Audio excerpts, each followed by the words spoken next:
Hey everybody, I want to talk to you today about one of the most common mistakes I see with new land investors and new real estate investors in general, and that is how to analyze a property.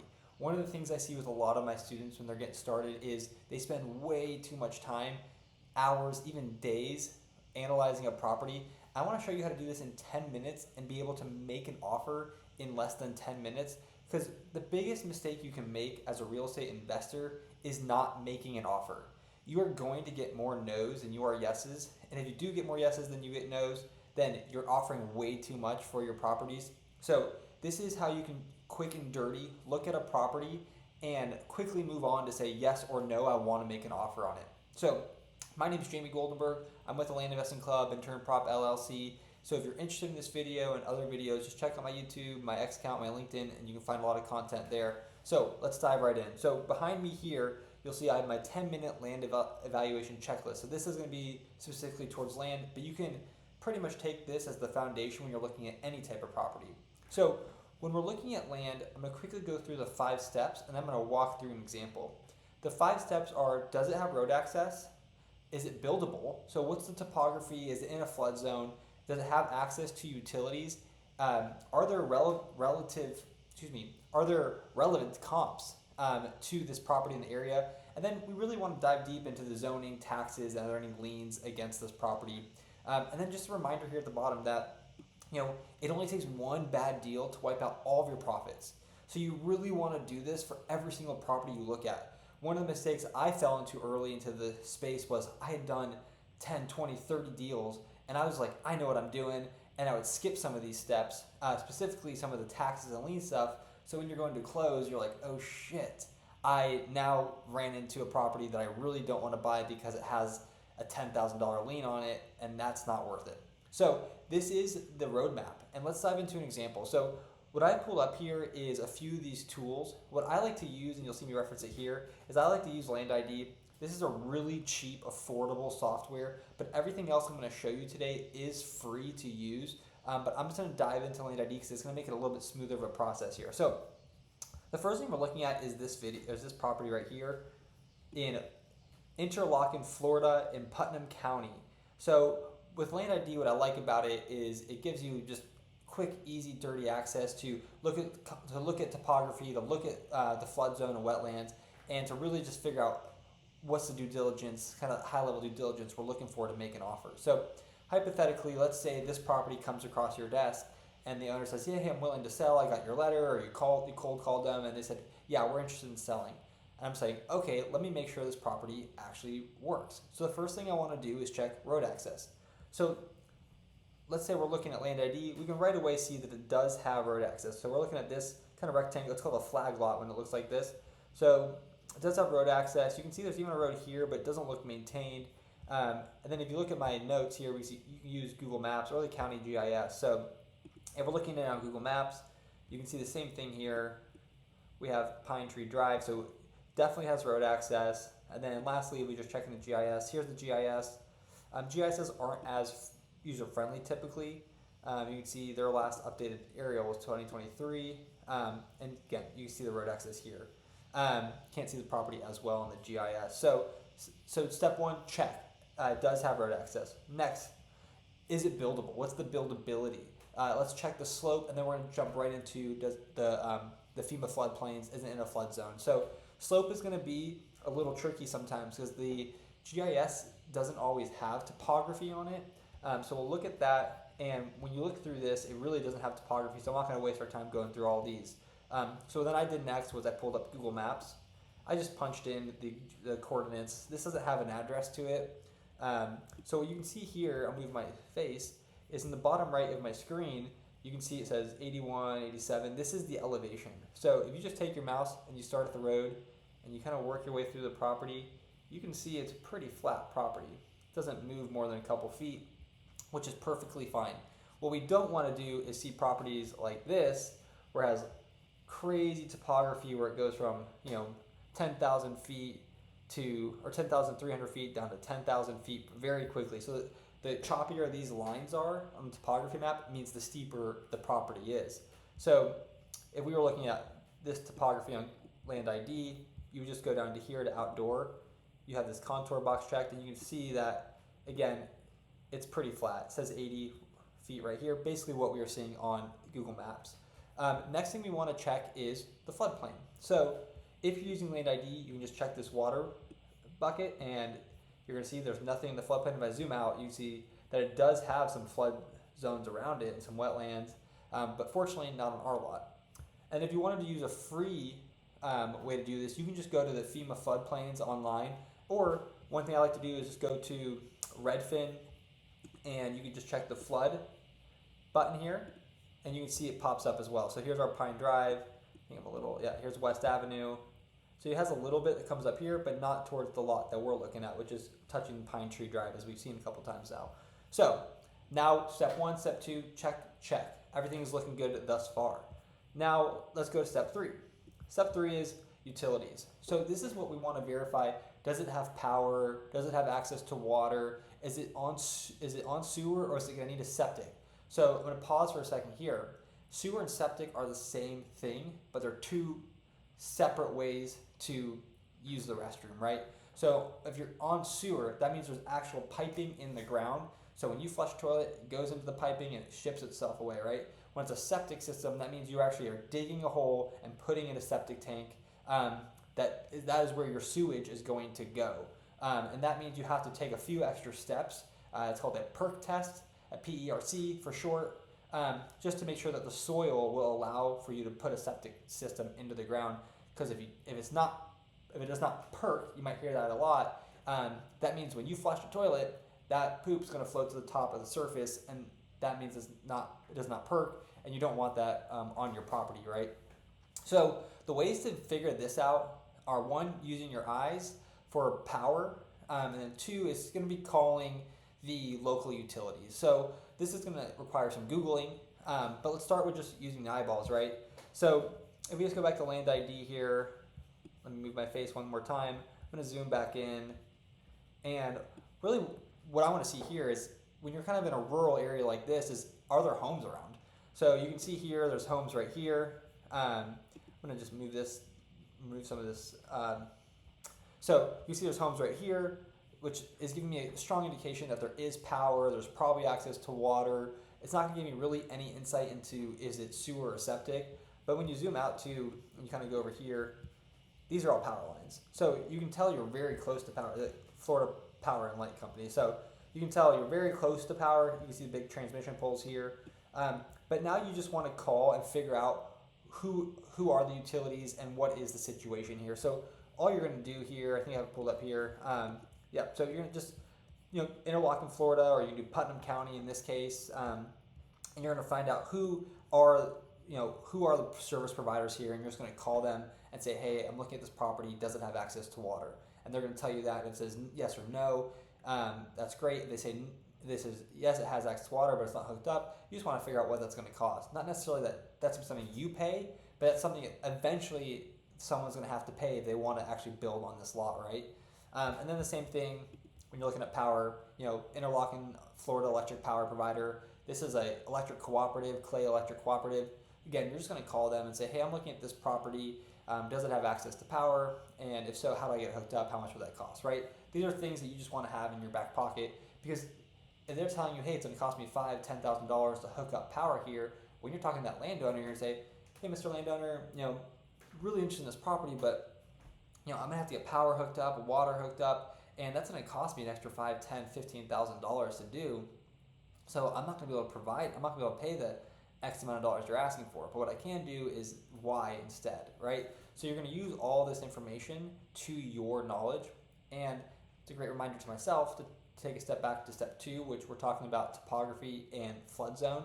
So when we're looking at these properties, and let's say it had crazy topography on half of the lot, where let's say the back of the lot is all flood zone. What I'm going to do with that buyer, so this is 0.75 acres. Let's just hypothetically say half the lot is covered in water. So you have roughly 0.35, 37 acres of buildable land. When I'm talking to the landowner, I'm gonna say, hey, listen, I know that properties are selling for $10,000, but this only has half the property available to build on. So I can only offer you max, $5,000 or whatever it happens to be, right?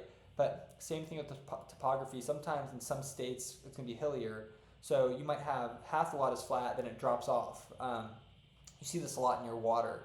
So you can again say like, hey, I would love to build a house here, but really my space is limited because of the drop off, right? So these are things, again, you're going to use in part of your negotiation to lower the price, because we're looking for great deals. I'm not looking to paying market value. That's going to be a no-go. Awesome. So just a quick reminder there, and then going on to step 4. I'm not going to say the most important part, but this is where people really get hung up. This is where people get analysis by paralysis, where they're looking at way too many comps, trying to figure out the exact price they need to be offering. And this is what I'm trying to help you move through much quicker. So all you want to do is you want to find 2 to 5 recent sales. You can definitely look at properties that are on the market now that are for sale. I like to see what things have actually sold for. If you're in a disclosure state, there are some states where you can't see recent sales, like that actual price point. Like in Texas, for example, you can't see what people are actually buying properties for. So you're going to have to use for sale for your information gathering there. Florida, which we're at right now, is going to have this information for us. So all we're going to do is we're going to go to Zillow, Redfin, Realtor.com, all these different websites that you probably have heard of, and we're just going to go find comps. So I pulled up a couple. So I wanted to show you a couple different examples. So this is on Redfin. When I zoomed out, I'm looking for properties that are as close to this property and like this property as possible. So on Redfin, I ended up picking this 51,600 acre lot. That was 4.75. And what I'm doing is I'm just going to take this address and anything and the lot size and what it sold for. I'm going to go throw it in a Google sheet. So this is that 4.75 on Janice Drive. And then I like to convert to square feet, especially when we're working with small properties, to figure out what's the dollar per square foot. So then I went through and did this for 2 more examples to show you. I took these ones off Zillow. So this is the lot that we're looking at, this flag lot. So I took this lot, touching it, that was 7,500 square feet, sold for 2,000. And then I wanted to get one just on a little bit different of a road, and I took this one that sold for 1,095 and about 2,500 square feet. So when I put this into my spreadsheet, you can see I have those 3 properties, and I'm just trying to find an average. What are things on average selling for per square foot? So I can understand the value of the lot that I'm trying to buy. So once I looked at this, make myself a little smaller here, I was able to figure out that the average, roughly, dollar per square foot is about 34 cents. So when we're looking at our lot doesn't have an address, so it has a APN, or an assessed property number. So you'll use this a lot when you're looking at properties, is the APN or the ID number. Some people might call it that. So don't get confused by all these numbers. That's just how they identify this property within the county. So our property is 0.75 acres, about 33,000 square feet. So when I take that and I'm just multiplying this by the average square foot, it gives me a value of $11,000 roughly, right? So my goal is to buy properties at a discount. So my range for this area in particular is about 30 to 40% market value. So when I go back to this owner, I'm going to say, hey, I'm looking at getting this property for around $3,000, and I'm going to start feeling them out. They might hang up on me. They might tell me no. Ideally, I've built enough rapport, and if you're interested in kind of how to build rapport with sellers, I have other video content on that, and I think that's one of the most important parts of prospecting and sales in general. I'm happy to give you any information about that as you move forward in your real estate career. But anyways, as I digress, is as we built rapport and I've now given them this offer for $3,000, this is where the negotiation starts. Because I know in my mind that 4,400 roughly is my ceiling. I'm not trying to go above 4,400, roughly speaking. So this is how I'm going to get to my offer point. At this point, we're only on step 4, but now I know kind of where I'm heading. So as we move into step 5, this is going to make sure that we're not running into any issues in the future once we actually are moving forward with buying the lot. So step 5 is, let's call it the county, and let's make sure we know what we're doing. Let's make sure that the zoning is what we think it is. Let's make sure the taxes are all paid up. Let's make sure there's no liens. So this one is just going to be a lot of Googling. You're going to Google the county zoning department. or in this case, the GIS actually does have zoning, which doesn't always happen. Again, GISs are going to vary from state to state. So you just click the zoning bucket, and this looks all green. And if you click down here, you can kind of find out AG, which this means is residential. Land ID should have this as well. So it's a land use as residential lot. So we just know that you can build a single family home here, and that's going to be the most likely best use case. So there are other zones that you might run into as you grow in your career. So there's residential, there's recreational, there's commercial, and there's industrial. So those are really the four main types of zoning, and all of those have different branches of what that means and what is allowed. So you just want to have an understanding of, hey, when I'm calling the county, I'm going to say, hey, county, I see that this property is zoned residential, and I just want to make sure this is what I can do. What are the setbacks? What are the rules and requirements around this? So anyways, that is how I'm going to go about this process. And so that's number one. Number two, then we're going to go to the county tax website. You should be able to punch in your information into the county tax website. Let's see if I had it. No, this is a zoning. So this was just a zoning brochure. So you can just go through and you kind of see the setback requirements. You can go through and see what these properties are zoned as. And so what I wanted to talk about here was, we saw that this was zoned as, looks like AG, right? So not actually residential. So that actually, in this case, actually gives us more flexibility. Someone technically could come here and build a home and have goats or chickens. In this case, not cows or horses per se, but you can have some kind of farm animals because of it being zoned agriculture. So then last thing, again, we're checking county taxes. We just want to make sure that the taxes have been paid. If they have not been paid, again, that's going to be part of our negotiation. We're going to say, hey, I see that you have $1,000 in unpaid taxes. I want to give you $3,000, but the best I can do is $2,000, and I'll pay your property taxes that you haven't paid. And then the last thing you're going to do is you're going to call the county recorder, and you're going to ask them about this property, and you're going to say, hey, county recorder, I'm just looking at this property, XYZ, and we're just trying to make sure there's no liens on the property. Can you just confirm that? And 90% of the time, they should be able to confirm that. Sometimes they won't. On land specifically, especially residential, especially rural lots like this, having a lien against it is extremely rare. I still wouldn't pass on this step, but it's super rare. I've done over 200 transactions, and I've only had this come up one time. So, and that was actually waived, long story short, but it's just really rare because a lien just means that there's an unpaid loan. So a bank isn't normally going to give you a loan on a vacant lot. So most likely you'd run into like an unpaid construction loan.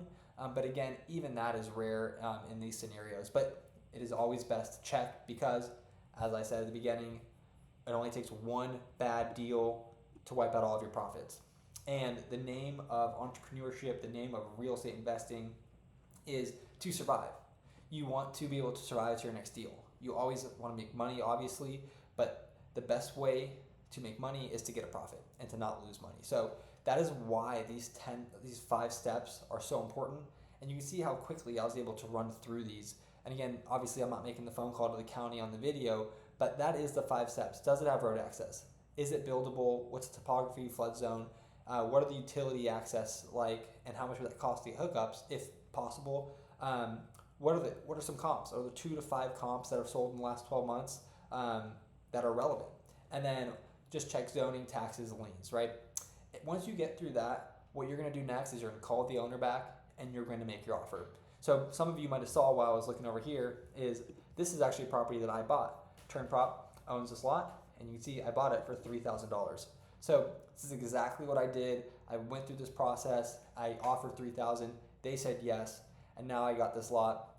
That's roughly $11,000, $12,000, and I've actually sold this lot on a finance note, and it's been paying me for the past 2.5 years. So this has been a great lot for me, and I just thought it'd just be a good example to show you how you can quickly do your due diligence to give an offer and then hear what the owner has to say.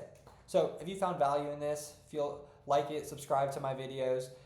Feel free to reach out to me, LinkedIn, X, here on YouTube, and I'm happy to chat with you about any questions you have.